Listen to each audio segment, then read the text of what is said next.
Shalom, everybody. And we just did judicial reform and then Iran, some very serious and heavy issues. And now it's time to talk about something maybe a little bit lighter, but at the same time no less impactful for the Jewish future, and that's Aliyah and the return of the Jewish people to the land of Israel.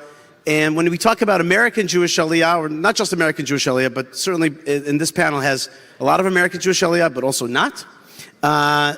When these people come from their respective places, they change the face of Israel. We have a lot of, great young, how should I say, Aliyah stars, people who have taken their life and chosen to make Israel their home, but that's not enough. Not only have they come home and enjoyed the safety and the economic success of Israel, but also contributed to it. So we're going to start all the way from the extreme side of the panel. We'll talk with Mari Beza, okay? Mari is, when I said before, American Jewish Aliyah, she's not from the American Jewish Aliyah, she's from the Ethiopian Aliyah. Today, though, she is part of the American scene in the sense that she is the Jewish Agency's representative at the University of Pennsylvania. Mari, tell us a little bit about a story, about how your family made Aliyah, and maybe we'll compare that a little bit to the challenges of American Jewish Aliyah. Tell me about it. Thank you so much, everybody. I'm really truly happy to be here. And every time that I came to the conference or to speak about the Ethiopian Jews, it's always remind me the story of my grandfather. She's 89 years old and she's in Israel. She's my only grandmother,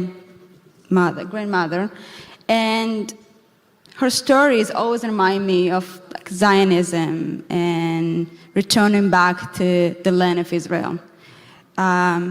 So when she came in 1991, Operation of Solomon, she get off the plane and she's straight away going and kissing the land of Israel. Right away.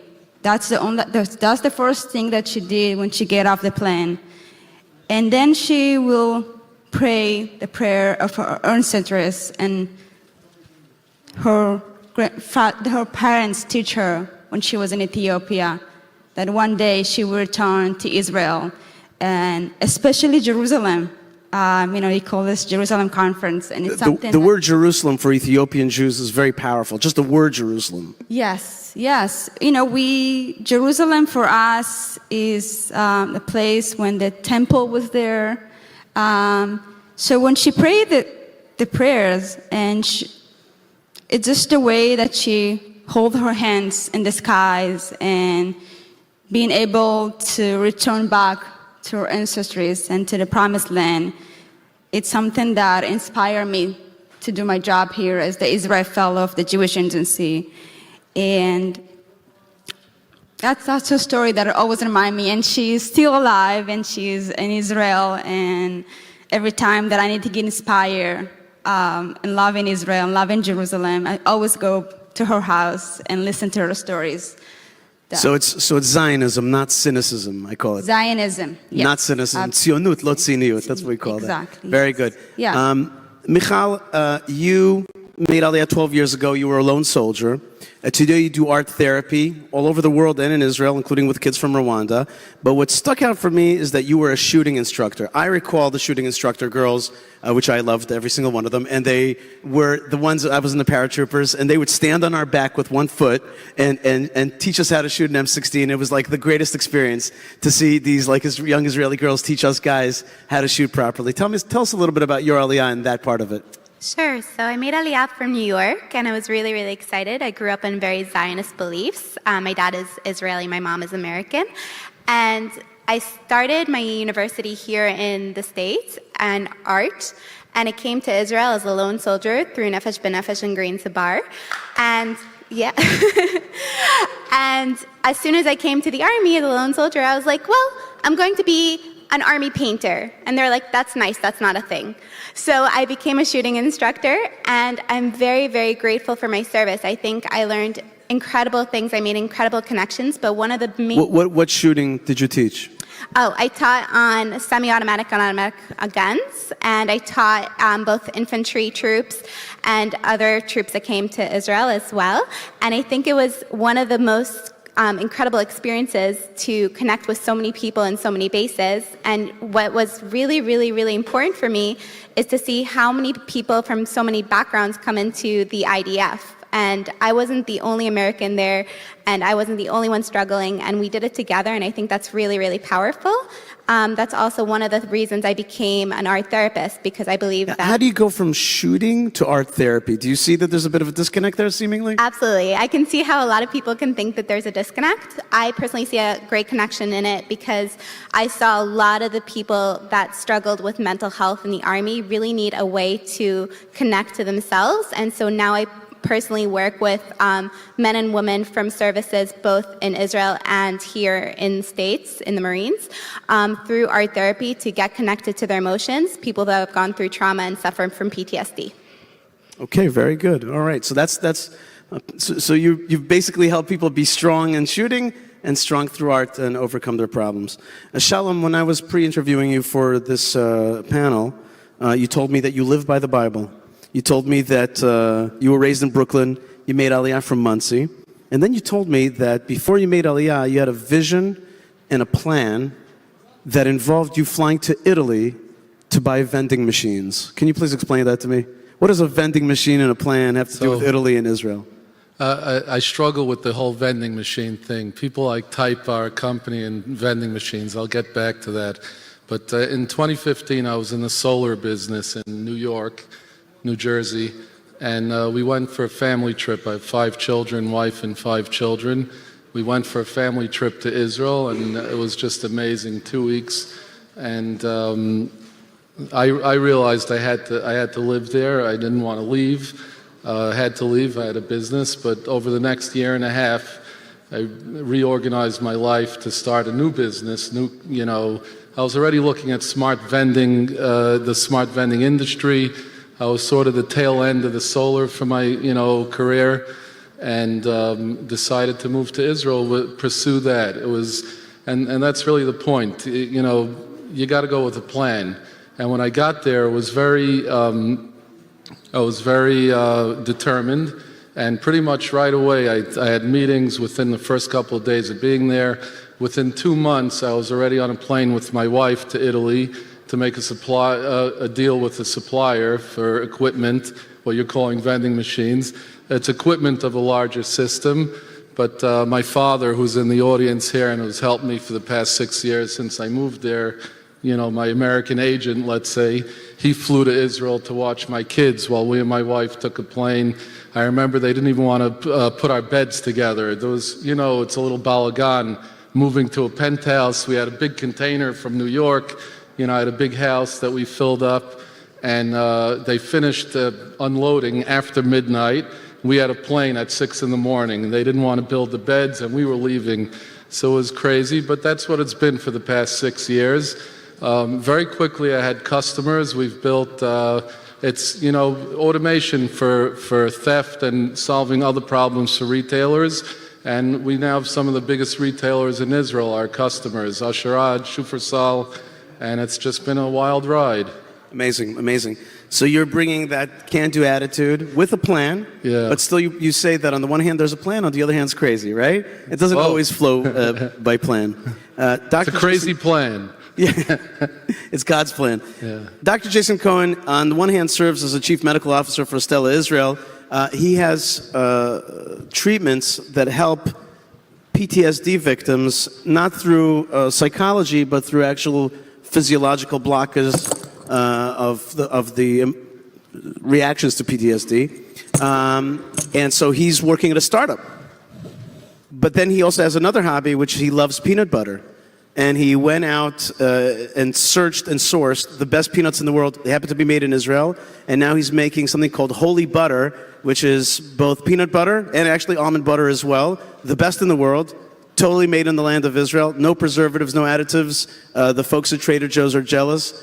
Tell me about how you fuse this kind of life where you both help folks with PTSD and block their reactions, at the same time create peanut butter for joy. What's that about? Sure, thank you, first of all, for the introduction. Listening to the introduction, I have to admit it does sound kind of nutty. But in 2011, my wife and my 4 kids, we made Aliyah under the auspices and great assistance of Nefesh B'Nefesh. And we have here in the audience, we have Rabbi Yeshua Fass from Nefesh B'Nefesh, and we have Ophir Sofer, who's the Minister of Aliyah Absorption, and many people involved in Aliyah. So we really have the superstars of helping Jews make Aliyah right in the front row here. Go ahead. So, by training, I'm an anesthesiologist and interventional pain management physician. They were very much instrumental in assisting the conversion of my licensure over to Israel. I completed work in Shari Tzedek. And then the following years, 6-7 years, I was commuting approximately twice a month to the US for both clinical work and consulting.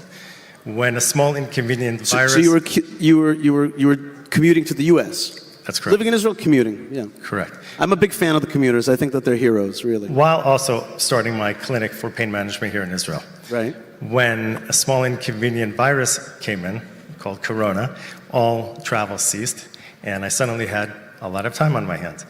I began to take part in some interests that I never really had time for, and wondering about certain things, we ran out of peanut butter in the house. And my wife said, Jason, I don't care about your work. We have no peanut butter. So I started to think, and Israel is a world leader in agri-tech, world leader in fruits and vegetables, and I said, what's going on in the nut industry? So after meeting with the world importers of Israel, I realized much was coming out of China. And then through research, I was able to identify the Israeli groundnut board for peanuts and similar for almonds. I made connections, was visiting the fields and the farmers, and I discovered that Israel is the #1 leader of peanut production in the world in terms of quality. So Israel has the best peanuts. Did you know that? Did you know that Israel has got the best peanuts in the world? I did not know that. Okay. Yes. So that is really what launched my interest in keeping and utilizing the world's best peanuts grown right here in Israel. We're the only company now in Israel, from start to finish, that manufactures pure nut butter. All right. Do Ethiopians like peanut butter at all? We get introduced to this when we went to Israel, and it's my favorite. Peanut butter and jelly. That's something that I will definitely have. All right, but this is a different kind of peanut butter. All right. So listen, we have about 2.5 minutes left, and I wanted to ask all of you. You guys are all obviously leaders in your world, in your field. You're bringing your success to Israel. You're bringing your inspiration out. Let's talk for a second. Give me the highs and the lows. That's what I want to ask you. Give me the high and the low. What is the successful thing? What is your positive advice? And what is the stay away from? Here's the rock bottom. Here's where I fall in Israel. What do you think? I feel like sometimes I hear it from teenagers and young people, Ethiopian Israelis, that complain about police brutality.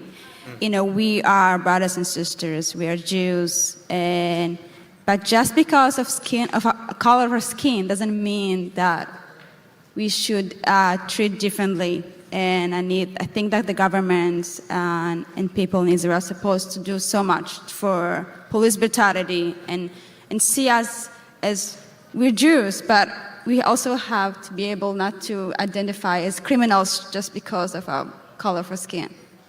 That is a very low and a very powerful thing that you're saying. What about a high? The highest is I see the continuous of Ethiopians coming to Israel, and there's more operations and connecting families and brothers. I'm sorry, and are you able to inspire people with your Ethiopian Jewish Aliyah message in America? Absolutely. My students is such an inspired by my story, and they say the Ethiopian Jews' his story is something inspiring, and they connected more to Israel and being able to there is Israelis who are Ethiopians, and they feel more connected to Israel and Judaism too.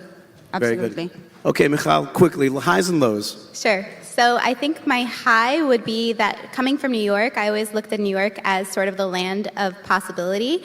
But coming to Israel and opening up my own business and being able to touch people through my studio, my art studio, Tel Aviv Art Studio, I think it's one of the most incredible things I could possibly do. I think that people are really, really there to sense community and help lift you. And I think definitely Israel, people really want to be there for you. And I think that's incredible in terms of Aliyah. And a low, I think, is, although there's a lot of political divide, I think that ultimately and from what I understand in Israel, there's a message that people want to come together and help each other. What? People want to come together and help each other. So that's not exactly a low. I like that. Okay. It's good. a Your nice low is low. a high. Okay. So they want to help each other. Good. That's true. That's true. Okay. So first I Shalom. want to agree strongly with Michal. I find that very many people in Israel want to help, and when they see someone that has a dream and a plan, they want to get behind it because that's the land of dreams, and a lot of people have done it already. So nobody's mocking it. Nobody's saying, "Oh, dreams." It's so strongly agree with that. The high for me, I'm just so happy to be there. I drive a convertible Mini Cooper with the top down because I just want to breathe the air, and it's where I feel like I'm fulfilling my purpose. I'm fully aligned. I'm a happy man there. I'm not happy anywhere else. In terms of the low, for me, it's all about state of mind and attitude. And obviously, there's setbacks. You know, to make Aliyah, it takes a lot of determination. It's an achievement, and there are setbacks. We could talk all day, but you can't dwell on it, because if you dwell on it, you're not going to accomplish. Gotcha. Okay. Very good. Don't dwell on the negative. Dr. Cohen. Likewise, I would say there really are no lows living in Israel. There are bumps and hurdles that we all experience on a day-to-day basis. If I had to choose one, I would say the imported commercial peanut butter. Stay away from it. The high, of course, as a physician entering into the world of food, agriculture, I would say just the tremendous support and respect. Yeah. All right, folks. There you have it. People who have chosen to make their life in the land of Israel. Obviously, people who would have been successful in other places. And I think that this is, after the other two panels that we heard about the rupture of Israeli society and the nuclear danger, you see that the hope is still there, the tikva is still there. Thank you very much. May we continue to make Aliyah.